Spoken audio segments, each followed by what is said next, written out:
चाहिँ हामी हेर्ने छौं एनएफआरएस को फर्मेट युज गरी income statement, cash flow statement र ब्यालेन्स सिट कसरी प्रिपेयर गर्ने है। त्यसको लागि हामीले सेट 2 को क्वेशन नम्बर 18 राखेका छौं र यो क्वेशनमा हामीले रिक्वायर के गरेको छ, एडजस्टेड ट्रायल ब्यालेन्स, त्यसपछि स्टेटमेन्ट अफ प्रॉफिट लस भनेको इन्कम स्टेटमेन्ट बनाउनु भनेको छ, अर्को ब्यालेन्स सिट र क्याश फ्लो स्टेटमेन्ट। त एडजस्टेड ट्रायल ब्यालेन्स को लागि तपाईले सुरुमा जे गर्नु भएको थियो त्यही गर्नु छ है, त्यसको लागि कुनै खास नियम छैन, जस्ताको त्यस्तै। हामीले के गरेको छौं, एडजस्टेड ट्रायल ब्यालेन्स यहाँ राखेका छौं है। यहाँबाट अब बुझ्ने प्रयास गरौं कुन कुन आइटम इन्कम स्टेटमेन्टमा जान्छ र कुन कुन चाहिँ ब्यालेन्स सिटमा जान्छ यहाँबाट, ठीक। त हेरौं त, सुरुमा दिएको छ हामीले क्याश, यो तपाईको सिधै ब्यालेन्स सिटको भइदियो एसेस्टमा, बैंक पनि ब्यालेन्स सिटको एसेस्ट हो। डिस्काउन्ट एलाउड यो तपाईको इन्कम स्टेटमेन्टमा लेस हुन्छ। अनि अर्को छ फर्निचर, ब्यालेन्स सिटमा जान्छ यो। पर्चेज सीओजीएस निकाल्दा पर्चेज को युज गरिन्छ। अर्को छ डेप्टर, डेप्टर हाम्रो एसेस्ट हो, ब्यालेन्स सिटमा जान्छ। इन्ट्रेस्ट अन लोन यो चाहिँ अपरेटिङ एक्सपेन्समा पर्ने भन्न खोजेको इन्कम स्टेटमेन्टबाट लेस हुन्छ, यसरी बुझ्नु होला। स्यालेरी दिएको छ, यो पनि अपरेटिङ एक्सपेन्समा हो भनेको इन्कम स्टेटमेन्टमा। रेन्ट दिएको छ हामीलाई, रेन्ट पनि हाम्रो अपरेटिङ एक्सपेन्स नै हो। क्यापिटल ब्यालेन्स सिटमा जान्छ तपाईको, क्रेडिटर पनि ब्यालेन्स सिटको हो लायबिलिटी साइडमा। डिस्काउन्ट रिसिभ्ड अदर इन्कम हो, यो हाम्रो इन्कम स्टेटमेन्टमा प्लस भएर आउँछ।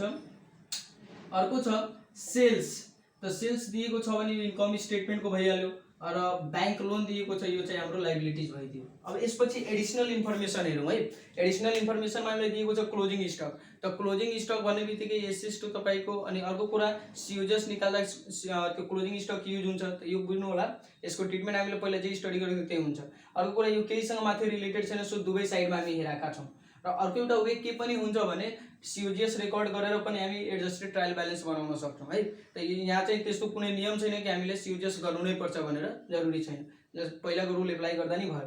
प्रिपेड रेन्ट यो हाम्रो एसेस्ट हो र रेन्टसँग रिलेटेड छ भने लेस हुन्छ, त हामीले प्रिपेड रेन्ट एसेस्ट डेबिट गरेका छौं, यसको करस्पोन्डिङ यतातिर हामीले क्रेडिट गरेर माइनस गरेका छौं यहाँ।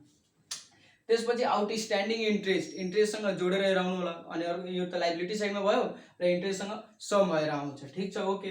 डिप्रिसिएसन अन फर्निचर भनेको छ, त डिप्रिसिएसन अन फर्निचर भनेको डेबिटमा रेकर्ड गरेको छौं, करस्पोन्डिङको क्रेडिटमा राखेर लेस गरेका छौं।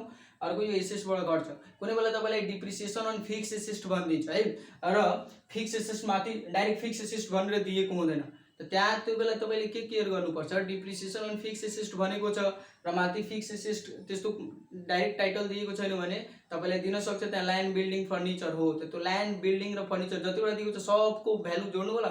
अनि त्यो 10% या कति पर्सेन्ट भनेको छ त्यो निकाल्दिनु होला, यति केयर गर्नु होला है। यदि फिक्स एसेस्ट भनेको छ र माथि डाइरेक्ट फिक्स एसेस्टको टाइटल दिएको छैन भने जुन जुन फिक्स एसेस्टको आइटमहरु छन् त्यसको सम जोडेर डिप्रिसिएसन चार्ज गरिन्छ। एन्ड एज युजुअल अब हामीले के गरेका छौं, क्लोजिङ स्टक केहीसँग रिलेटेड छैन, दुवै साइडमा रेकर्ड गरेको छौं। अनि एडजस्टेड ट्रायल ब्यालेन्सको पनि दुवै साइडमा।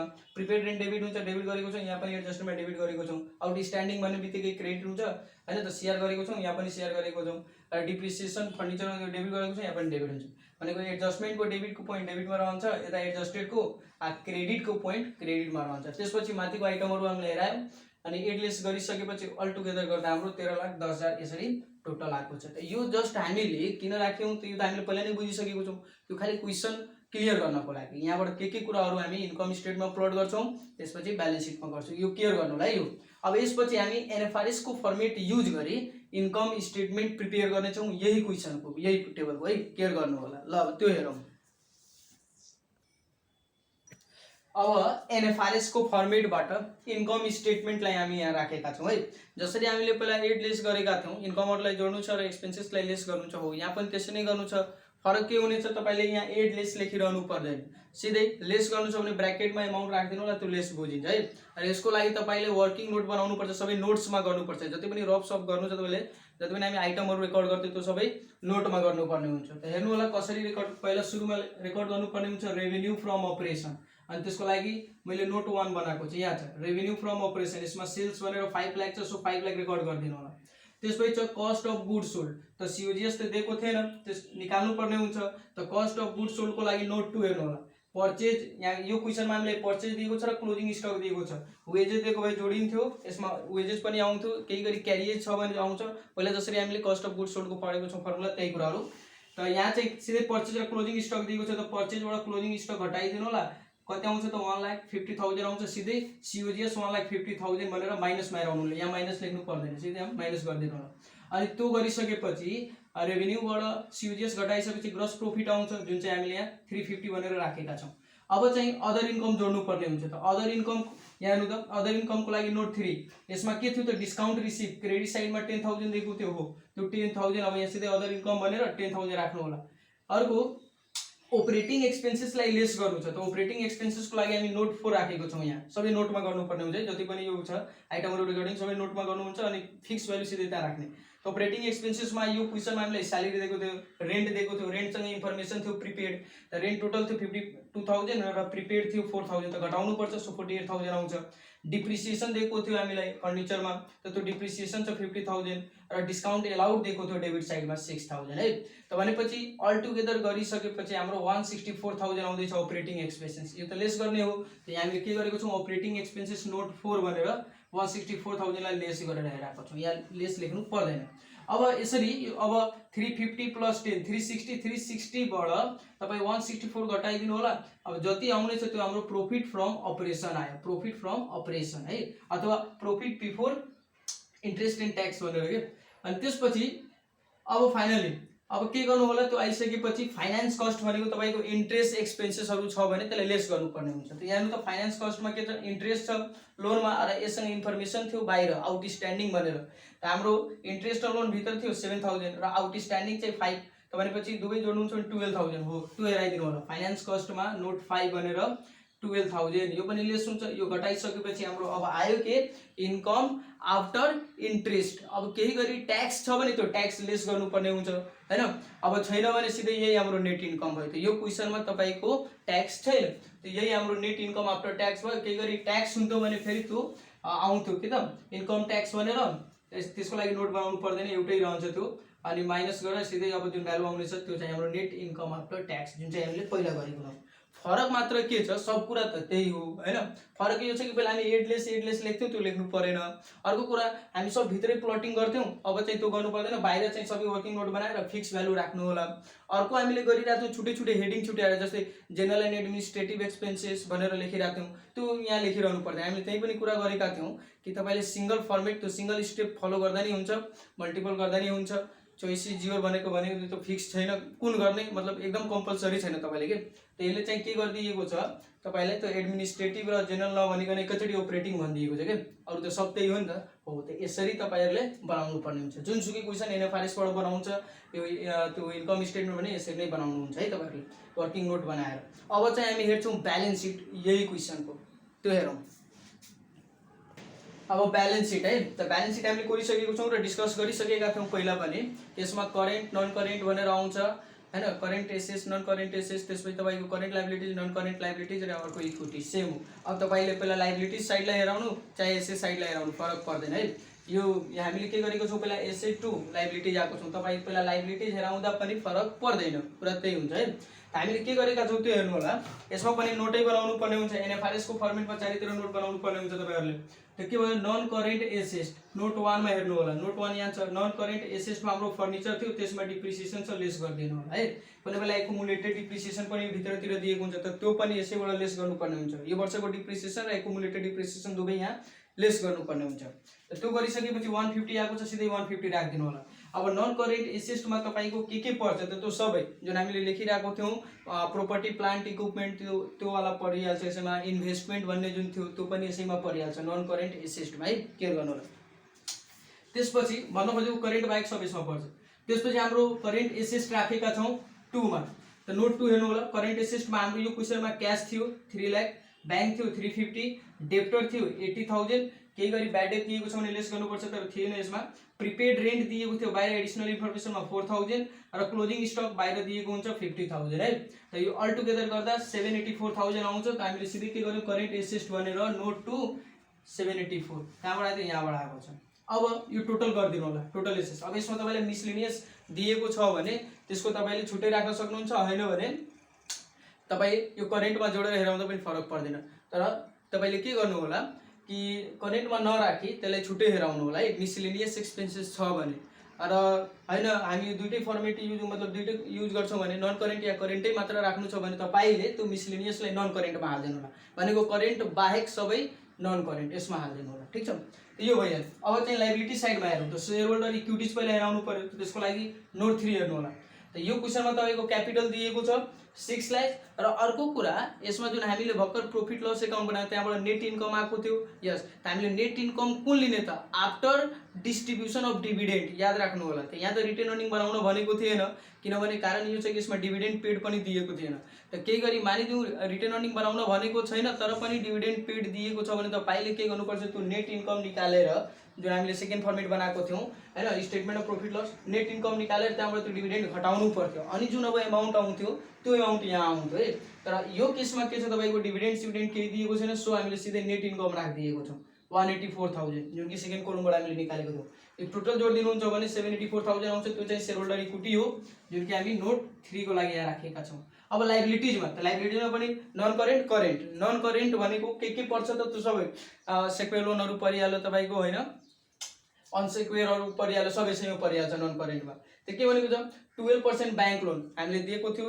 यही एउटा दिएको छ सेक्वेयर अनसेक्वेयर यो सबैसँग पर्छ लङ टर्म लाइबिलिटीजहरु सबैसँग परिहाल्यो त भनेको 1 लाख मात्र आयो त 1 लाख हामीले के गरेको छौं नन करेन्ट लाइबिलिटीज 4 नोट भनेर 1 लाख राखेका छौं अब करेन्ट त करेन्ट भनेको त सबै प्रोभिजनहरु के थियो त्यो सबैसँग हाल्दिनु होला है त क्रेडिटर्स हामीले क्वेशनमा दिएको छ क्रेडिटर 45,000 त्यसपछि बाहिर इन्फर्मेसन दिएको थियो आउटस्ट्यान्डिङ इन्ट्रेस्ट त outstanding interest on bank loan 5,000 सबै जोड्नुहुन्छ भने 50,000 आउँछ हामीले सिधै के गरेको छौं करेन्ट लाइबिलिटीज 50,000 राखिदिएको छौं अब गर्नु के छ तपाईले यो भनौं न शेयर होल्डर इक्विटी र लाइबिलिटी साइडलाई जोड दिनु छ जुन कि हामीले यहाँ लेखेको छ टोटल इक्विटी एन्ड लाइबिलिटीज भनेर 934,000 र एसएस माथि जोड्नुहुन्छ भने 934 भनेको दुवै बराबर भइसक्यो यति नै गर्नु छ केयर मात्र के गर्दिनु छ तपाईले पहिला हामीले छुट्टै क्लासिफाइड गरेर बनाउँथ्यौं हैन क्लासिफाइड ब्यालेन्स शीट भन्थ्यो त्यहाँ केही भनेको छैन भने हामी त्यही गर्छौं अब तपाईले जुन सजिलो लाग्छ त्यो गर्नु होला अनि एनएफआरएस कै फर्मेटले भनेको छ भने तपाईले यसरी नै बनाउनु पर्ने हुन्छ अब तपाईको यो चेन्ज हुन सक्छ पहिला तपाई share holder equity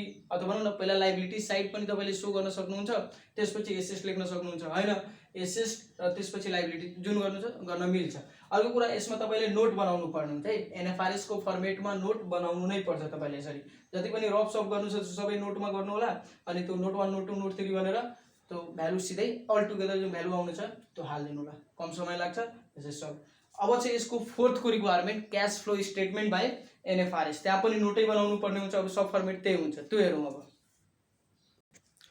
cash flow statement हेरौँ एनएफआरएस को फर्मेटबाट है त यहाँ पनि नोट बनाउनु पर्छ हामीले थाहा भइसकेको छ र यहाँ हामीले के बुझेका थियौं डेबिट र क्रेडिट जुन अनएडजस्टेड ट्रायल ब्यालेन्स दिएको हुन्छ त्यसको डेबिट र क्रेडिट दुवैले इन्क्रिज शो गर्छ अनि त्यसपछि पनि बाहिर दिएको एडिशनल इन्फर्मेसनले पनि तपाईको इन्क्रिज नै शो गर्छ अर्को बाहिर दिएको इन्फर्मेसन तपाईको यहाँ दुई चोटी ट्रिटमेन्ट हुन्छ जस्तै प्रिपेड रेन्ट थियो त त्यो प्रिपेड रेन्ट एकचोटी त घटेर आउँछ 52,000 बाट त 4,000 घट्यो त 48 भयो आ फेरि त्यो प्रिपेड रेन्ट बाहिर भएको हुनाले बाहिरको सबै इन्क्रिज हो त इन्क्रिज इन प्रिपेड रेन्ट त एसेस्ट बढ्नु भनेको के हुन्छ त माइनस हुन्छ क्याश आउटफ्लो हुन्छ हो त यसरी ट्रिटमेन्ट हामीले गर्नुपर्ने हुन्छ तब हेरौं यसको सोलुसन के हुनेछ त सिधै पहिला हामी हेरौँ cash flow from operating activity त्यसमा हामीले सब हेडिङहरु हेर्नु पर्ने हुन्थ्यो cash sales collection from customer भनेर नोट 1 हामीले बनाएको छौं त्यो नोट 1 हेरौँ यहाँ छ cash sales and collection from customer sales दिएको थियो तपाईलाई 5 लाख डेप्टर भित्र दिएको थियो त्यो चाहिँ अब तपाईको increase in debtor asset increase हुनु भनेको माइनस हो हैन किनभने डेबिट र क्रेडिटमा दिएको सबै इन्क्रिज बुझ्नु पर्छ हामीले अनएडजस्टेड ट्रायल ब्यालेन्स हो त्यो इन्क्रिज इन डेप्टर माइनस हो सो माइनसमा हामीले राखेको छौं एसेट भएको हुनाले माइनस भयो इन्क्रिज हो डिस्काउन्ट छ त डिस्काउन्ट त्यतिकै पनि एक्सपेन्स हो सो माइनस त्यो एलाउ डिस्काउन्ट एलाउ गर्नुभएको छ अब यो सबैलाई त्यो गर्दिनु हुन्छ भने कति आइराको छ यहाँ प्लस माइनस गरिसकेपछि 4,14,000 जुन चाहिँ हामीले यहाँ राखेको छौं है अर्को चाहिँ cash purchase and paid to supplier note 2 हेरौँ क्याश पेड टु सप्लायर सर्टकटमा लेखिएको छ त भनेपछि यसमा तपाईको सीओजीएस रेकर्ड हुन्छ हैन त सीओजीएस हामीले निकाल्दा सीओजीएस भनेको त पर्चेज माइनस क्लोजिङ स्टक हो हैन त त्यो 2 लाख पर्चेज थियो अनि त्यसपछि क्लोजिङ स्टक 50,000 थियो त्यो घटाइदिदा तपाईको कति आउँछ 1.5 लाख हो नि हो त यो 1.5 लाख सीओजीएस भयो माइनसमा र अर्को त्यो क्लोजिङ स्टक बाहिर छ त क्लोजिङ स्टक बाहिर भएको हुनाले क्लोजिङ स्टकको दुईचोटी ट्रिटमेन्ट हुन्छ इन्क्रिज इन क्लोजिङ स्टक भनेर बुझ्नु पर्यो त इन्क्रिज इन क्लोजिङ स्टक भनेको हो एसेट हो त एसेट इन्क्रिज हुनु भने के हो आउटफ्लो हो त यहाँ तपाईको त्यो फेरि 50,000 पनि रेकर्ड हुन्छ त भन्न खोजेको 2 लाख नै आउने भयो त सो हामीले सर्टकटमा यो 2 लाखलाई सिधै पर्चेज भनेर लेखेका छौं केयर गर्नु होला यो पर्चेज भन्नाले 2 लाख यहाँ त पर्चेज रेकर्ड हुँदैन रेकर्ड हुने भनेको सीओजीएस हो यस त सीओजीएस नै रेकर्ड हुन्छ तर सीओजीएस मा चाहिँ ट्रिटमेन्ट तपाईले हेराउनु हुन्छ भने यहाँ चाहिँ यहाँको सीओजीएस निकाल्नु हुन्छ भने तपाईको अलिकति चेन्ज भइहाल्छ जस्तै पर्चेज त्यो 2 लाख भने अब माइनस गर्नुहुन्छ COGS पहिला, ठिक छ। त 50,000 तपाईँले माइनस गर्नुभयो, फेरि बाहिर दिएको हुनाले त्यो इन्क्रिज पनि हो नि त हो। त त्यो आधारले यो घटाइसकेपछि 1,50,000 त्यो आउँछ। अब बाहिर दिएको इन्क्रिज भएको हुनाले एसएस इन्क्रिज हुनु भनेको पनि के हो त, माइनस हो। यस, त त्यो माइनस पनि यहाँ आउँछ। त भन्न खोजेको यो अलरेडी यो COGS माइनसमा आउँछ, फेरि माइनस यो 50,000 आयो, अल टुगेदर गर्नुहुन्छ भने माइनस 2 लाख। केयर गर्नु होला, यसमा धेरैजना कन्फ्युजन आउँछ। यो पर्चेज भनेको तपाईँको COGS प्लस फेरि बाहिरको त्यो क्लोजिङ स्टक हो, त्यही भएर यो यसरी भएको। क्रेडिटर्स दिएको थियो हामीले, त क्रेडिटर यसैमा आउँछ र त्यहाँ दिएको सबै इन्क्रिज हुन्छ। त इन्क्रिज भएको हुनाले क्रेडिटर लाइबिलिटी जो प्लस रहन्छ, डिस्काउन्ट रिसिभ छ त्यो त प्लस रहन्छ, इन्कम हो। यसलाई टोटल गर्नुहुन्छ भने 1,45,000 आउँदैछ, जुन चाहिँ हामीले यहाँ हेराएको छौँ नोट 2। नोट 3 हेरौँ अब के भनेको छ। नोट 3 मा cash pay to employee and other expenses. त स्यालेरी दिएको थियो हामीलाई, सिधै हालिदिनु होला, एक्सपेन्स हो सो माइनसमा हाल्नु होला। रेन्ट छ, रेन्टसँग इन्फर्मेसन छ तपाईँको, त 52,000 रेन्ट दिएको थियो अनि बाहिर प्रिपेड भनेको छ, त 52 माइनस त्यो 4 गर्नुहुन्छ भने 48 हैन। अनि फेरि त्यो प्रिपेड रेन्टको पनि ट्रिटमेन्ट गर्नुपर्छ इन्क्रिज भएको हुनाले। हेर्नु त रेन्ट हामीले 48,000 लिएर आयौँ, बाहिर दिएको प्रिपेड रेन्ट, बाहिर दिएको सबै इन्क्रिज हो, त इन्क्रिज इन प्रिपेड रेन्ट के हुन्छ, माइनस हुन्छ, सो माइनस हालेका छौँ। अनि अल टुगेदर गर्नुहुन्छ भने 1,12,000 जुन कि यहाँ हामीले प्रेजेन्ट गरेका छौँ।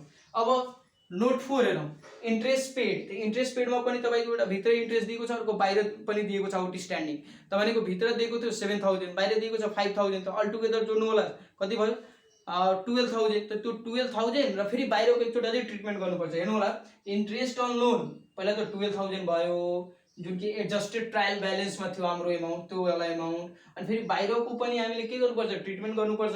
त बाहिरको इन्क्रिज नै हो, त बाहिरको इन्क्रिज भएको हुनाले इन्क्रिज इन आउटस्ट्यान्डिङ भनेको के हो त, लाइबिलिटिजमा इन्क्रिज हुनु भनेको प्लस हो, इन्फ्लो हो, सो हामीले प्लसमा राखेको छ। अब आयो कति, 7,000, त्यो चाहिँ हामी 7,000। अब यो सबैले जोडिदिनु होला। Net cash flow from operating activity आइदिन्छ। अब हामीले गरेका छौँ cash flow from investing activity, त्यसमा एउटै पोइन्ट दिएको हुनाले हामीले यसको नोट बनाएनौँ, सिधै त्यहाँ खालि फर्निचर थियो, त्यही भएर हामीले नोट बनाएको छैनौँ। पर्चेज अफ फर्निचर भनेर हालिदिनु होला 2 लाख। यसमा डिप्रिसिएसन केही आउँदैन, केयर गर्नु होला, जतिमा पर्चेज गरेको छ त्यो एमाउन्ट राखिदिनु होला। त माइनसमा रहन्छ पर्चेज गर्नुहुन्छ भने। अब यसको आइदियो net cash flow from investing activities भनेको 2 लाख। अब क्यास फ्लो फ्रम फाइनेन्सिङमा हेरौँ, त फाइनेन्सिङको लागि पनि हामीले नोट बनाएको छैनौँ, मात्र 2टा पोइन्ट थियो। र अर्को कुरा यहाँ ठाउँको पनि त्यो थियो, तपाईँले नोट पनि बनाएर हेराउन सक्नुहुन्छ, फरक पर्दैन केही पनि। ल त्यहाँ के भनेको छ, इस्यु अफ कमन स्टक, जुन कि हामीसँग थियो। त कमन स्टक हामीसँग कति छ, 6 लाख इस्यु गरेको छ। अर्को चाहिँ ब्याङ्क लोन क्रेडिट साइडमा दिएको छ, त क्रेडिट साइडमा दिएको छ भने इन्क्रिज हो यहाँ। त इन्क्रिज इन ब्याङ्क लोन भनेको रेज अफ ब्याङ्क लोन अथवा रेज इन ब्याङ्क लोन। त ब्याङ्क लोनमा रेजमेन्ट आउनु भनेको पनि प्लस हो, so raise in bank loan पनि प्लस हुन्छ, यहाँ प्लस गरेका छौँ। त 6 + 1 7 लाख यहाँ राखेको छौँ। अब फाइनली हामी के गरिदिन्छौँ, नेट चेन्ज इन क्यास निकाल्छौँ। त हामीले के गरेको छौँ, नेट चेन्ज इन क्यास निकालेको छौँ, A + B + C, त्यो जोड्दा फाइनली आयो कति त, 6,50,000। अब यो चेक गर्नु पर्यो हाम्रो एन्सर राइट छ कि रङ छ। त्यो हेर्नको लागि हामीले त्यो एडजस्टेड ट्रायल ब्यालेन्समा चाहे अनएडजस्टेड ट्रायल ब्यालेन्सकै कुरा गरौँ। क्वेसनमा हेर्नु होला, त्यहाँ दिएको छ तपाईँलाई क्यास 3 लाख अनि ब्याङ्क ब्यालेन्स 350 दिएको छ है। त क्यास 3 लाख र ब्याङ्क ब्यालेन्स 350 दिएको छ, दुवैले जोड्नु त कति हुन्छ, 6,50,000। यस, त यहाँ हाम्रो एन्सर पनि कति आउँछ, 6,50,000। बस यही गर्नु छ। अब यति नै हो। अब जुन पनि तपाईँले फर्मेट फलो गर्न सक्नुहुन्छ, NFRS को गर्नुहुन्छ भने त्यो नोट बनाउनु पर्छ। अब NFRS को गर्नु भएन भने बिना नोटको सबै त्यो भित्र नै रेकर्डिङ गर्नुपर्ने हुन्छ तपाईँहरूले। अनि अर्को यो क्यास फ्लो स्टेटमेन्टमा तपाईँले के केयर गर्नु होला, एडिसनल इन्फर्मेसनको 2-2 चोटि ट्रिटमेन्ट हुन्छ। एउटा त त्यो फाइनल अकाउन्टमा जे जसरी गर्थ्यौँ, आउटस्ट्यान्डिङलाई जोड्थ्यौँ त्यो जोड्नु पर्यो, प्रिपेडलाई लेस गर्थ्यौँ त्यो लेस गर्नु पर्यो। एउटा त नर्मल त्यो भयो, रिलेटेडसँग जोड्ने लेस गर्ने। अर्को फेरि त्यो बाहिरको इन्फर्मेसन इन्क्रिज बुझेर पनि फेरि हेराउनु पर्ने हुन्छ, जुन चाहिँ हामी यहाँ प्रिपेड हेरेको छौँ। सबैमा त्यही गर्नुपर्ने हुन्छ है तपाईँहरूले, जुन कि हामीले पहिला पनि फर्स्ट पार्टमा हेरेका थियौँ। अर्को चाहिँ यसमा बस यति नै हो, धेरै केही छैन। अब यसपछिको हाम्रो छ यही च्याप्टर छ क्यास फ्लो स्टेटमेन्ट, जहाँ चाहिँ अलिकति हामी डिफ्रेन्ट वेमा हेर्नेछौँ, एकुमुलेटेड डिप्रिसिएसन एकाउन्ट बनाएर हेर्नेछौँ। यहाँ पनि तपाईँलाई एकुमुलेटेड डिप्रिसिएसन ट्रायल ब्यालेन्स भित्र दिन्छ, त हामीले कतिचोटि त कुरा गरिसकेको छौँ, त्यही ट्रिटमेन्ट गर्नु होला त्यसको। बस आजलाई यति नै, धन्यवाद है।